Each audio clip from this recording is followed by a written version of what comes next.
সেদিন নাবিশ্বাস উঠেছিল। তাদের নির্যাতনের মাত্রা এত বেড়ে গিয়েছিল যে বাংলাদেশের 13শত নদী সেদিন কারবালার হৃদয় হয় তালিকায় পরিণত করেছিল।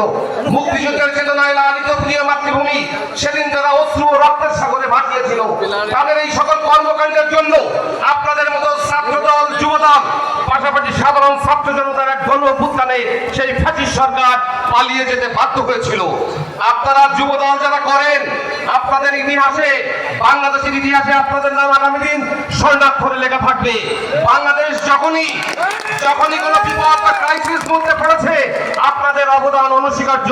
69 সালের গণ অভ্যুত্থান, 52 ভাষা আন্দোলন, 71-এর মুক্তিযুদ্ধ, 90-এর স্বৈরাচার হটাও আন্দোলন, সর্বশেষ 2024-এর 5ই মে আপনাদের ভূমিকা অবিস্মরণীয় হয়ে থাকবে। আমি একটি কথা বলে আমার বক্তব্য শেষ করব। দেশ আজও এক ক্রান্তিকাল সময় অতিক্রম করছে। আপনাদের মতো সাধারণ যুবক এবং ছাত্র বয়সীদের সকলকে ঐক্য গড়ে তুলতে হবে। আপনারাই শহীদ রাষ্ট্রপতি জিয়াউর রহমানের পুত্র তারেক রহমানের আগামী দিনের স্বপ্ন দেখা বাংলাদেশ। দেশের এই দূর সময়ে আপনাদেরকে আবারও অগ্রণী ভূমিকা পালন করতে হবে।